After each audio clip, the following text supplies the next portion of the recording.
هەر سەبارەت بە گەیاندنی هاوکاریەکانی دەستگای خێرخوازی بارزانی بۆ ڕۆژاوای کوردستان و دۆخی ناوچەکە لە ڕێگەی سکایپەوە لە دیلۆک زۆر بەڕێز عەبدوڕەحمان مستەفا سەرۆکی حکوومەتی کاتی ئۆپۆزیسیۆنی سووریامان لەگەڵدایە.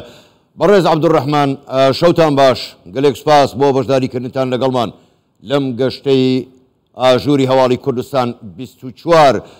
سەرەتا دەمەوێت بپرسم بە گشتی دۆخی ئەو ناوچانەی کە بەهۆی بوومە لەرزەوە زیانی بەرکەوتۆ لە ژێردەستی ئۆپۆزیسیۆنی سووریادایە، بە گشتی دۆخی ئەو ناوچانە چۆنە؟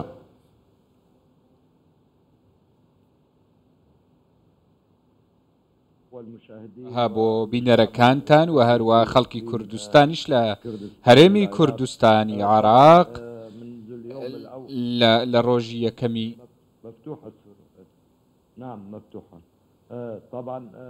بەڵێ لە ڕۆژی یەکەمی کارەساتەکەوە حکوومەتی سووریایی موقت ئەو ناوچانەی کەلێنی ئەو ناوچانە بوون کە زیلزالیان لێهاتوە، هەروەها داوانمان کرد لە نەتەوەی گرتوەکان و ڕێکخراوە ناودەوڵەتیەکان بۆ ئەوەی هاوکاری بە پەلەمان بکەن بۆ ئەو ناوچانەوە بۆ ئەم خەڵکە، بەڵام هیچ وەڵامدانەوەیەکمان نەبوو و هەروەها ئێمە ئەو ئیمکانیاتێک کە خۆمان هەمان بوو ویستمان ڕوو بە ڕووی ئەم کارەساتە ببینەوە کە لە ئیدارەکانی ئێمەدا هەبوو. ئێمە ئیدارێکمان پێکهێنا بۆ ڕوبەڕووبوونەوە لە وەزارەتە پەیوەندی دارەکان و هەروەها لەو ڕێکخراوانەی کە لە ناوچەکە هەبوون، ڕێکخراوە نێودەوڵەتیەکان و هەروە کۆمەڵگەی نێودەوڵەتی هیچ وەڵامدانەوەیەکیان بۆ ئەو پرسیارەی ئێمە نەبوو کە لە ئەوانمان کرا خۆ بە هاناومانەوە دێن یاخود نا، وەکو ئەوەی کە پێشتریش کردبوومان لە کاتەوەی کە کۆڤید ڕوبەڕووی ئێمە بوویەوە، تاوەکو ئێستا زیانی زۆرمان بەرکەوتووە و هەروەها زیاتر لە 3000 مردومان هەیە تاوەکو ئێستا و هەروەها زیاتر لە 8,000 برینداریشمان هەیە. باش و هەندێک لە خەڵکی ئێمەش تاوەکو ئێستا لە بندار و پەردووەکاندان و هەروەها هەوڵ دەدەین کە دەریان بخەین. من لە ڕێگەی ئێوەوە سوپاسی سەرۆک بارزانی دەکەم و هەروە سوپاسی خەڵکەرێمی کوردستان دەکەم لە کوردستان و هەروەها سوپاسی دەستگای ڕێکخراوی دەستگای خێرخوازی بارزانی دەکەم. ئەوان یەکەم کەسانێک و یەکەم ڕێکخراوێک بوون کە وەڵامی ئێمەیان دایەوە و هەروەها هاتنە نێو خاکی ئێمەوە هەروەها هاوکاریان پێشکەش کردین لە ڕێگەی دەرگای بابسەلامەوە کە لە دەستی حکوومەتی سووریای موقتدایە و هەستان بە پێشکەشکردنی هاوکاریەکان بۆ خەڵکی جندرێس و عەفرین و شێخ باقی و ناوچەکانی دیکە کە بوومە لەرزەیان لێ هاتووە.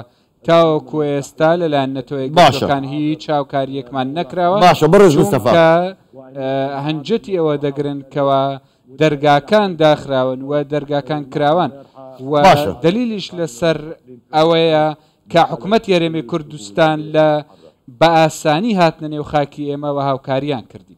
زۆر باشە بەڕێز مستەفا، من لە قسەکانی ئەوە گەیشتم نە وڵاتانی عەرەبی نە وڵاتانی ئەوروپی هیچ هاوکاریەکیان نەکردوون، تەنها دەستگای خێرخوازی بارزانی و حکوومەتی هەرێمی کوردستان هاوکاری گەیاندۆتە ئێوە. چ داوایەکتان لە حکوومەتی هەرێمی کوردستان و دەستگای خێرخوازی بارزانی هەیە و بۆچی نە وڵاتانی عەرەبی و نە ئەوروپی هاوکاری ئێوەیان نەکردووە؟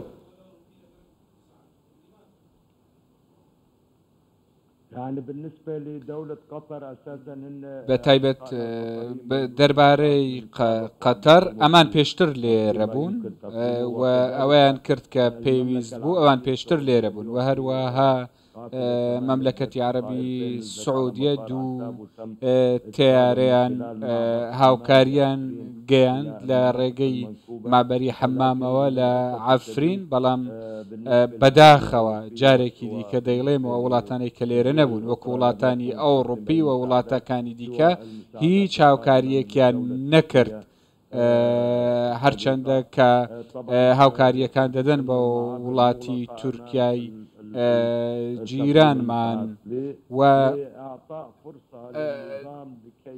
ئەمەش فرسەتێکە بە ڕژێم دەدرێت کە ئەم بابەتە مرۆیە بقۆزێتەوە بۆی لە هەلی سیاسی و ئابووری بەکاری بێنێ. من پێم وایە کە ئەم نەگەیشتنەوە هەروەها ئەم وەڵام نەدانەوە ئەمە ئەگەری سەرەکی بابەتەکەیە.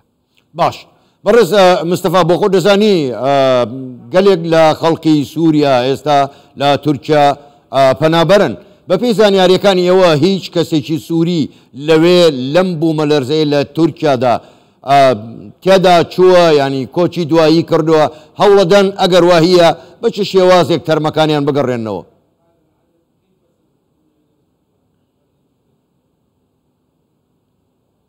طبعا ما أصاب أشقائنا الأتراك أصاب بەڵێ ئەو چۆن کە خەڵکی کورد برایانمان لەوێ بەربوومە لەرزە کەوتون خەڵکی ئێمەش کە پەنابەر بوون لەوێ بەرکەوتون لە شار دەزانن کە کارەساتەکەیان بەرکەوتووە و هەروە خەڵکی برامان تورکەکان هەموو شتێکیان کردووە بۆ ئەوەی هاوکاری خەڵک بکەنوە بە هانای ئەو خەڵکەوە بچن کە کەوتونەتە بندار و پەردووەکان و هەروەها ڕزگاریشیان بووە. ئەمە هەیە ئەوەی تۆ پرسیوتە بەڵام تاوەکو ئێستا هیچ ئامارێکمان لەبەردەست نییە بۆی بزانین کە خەڵکی ئێمە چەندیان ژیانیان لە دەستداوە یاخود کەوتونەتە بندار و پەردوو یاخود بریندار بوونە چونکە خەڵکی ئێمە لە ئەنتاکیا و قارەمانمەڕەش و ماڵاتیا و خەڵکێکی زۆری ئێمە کۆچبەر بوونە و لەو ناوچانە هەن و لە نێو کارەساتەکەدا بوونە و ژیانیان لە دەستدا و برینداریش بوونە. زۆر باشە زۆر بەڕێز عەبدوڕەحمان مستەفا سەرۆکی حکوومەتی کاتی ئۆپۆزیسیۆنی سووریا ڕاستەوخۆ لە دیلۆکەوە لەگەڵمان بووی. گەلێک سپاس بۆ بەشداریکردنتان لەگەڵمان. سپاس بۆ ئێوە شەوتان باش. بشكر دولة إقليم كردستان والسيد الرئيس البرزاني دولتی کوردستان بکەین و سپاسی سەرۆک بارزانی بکەین کە هەستێکی مرۆییان هەبووە پەلەیان کردەوەی هاوکاریەکانمان بگەینە خەڵکی ئێمە لە سووریا. جارێکی دیکە سوپاسان دەکەم دەمەویستەوە بڵێم. زۆر باشە سپاس بۆ ئێوە شەوتان باش.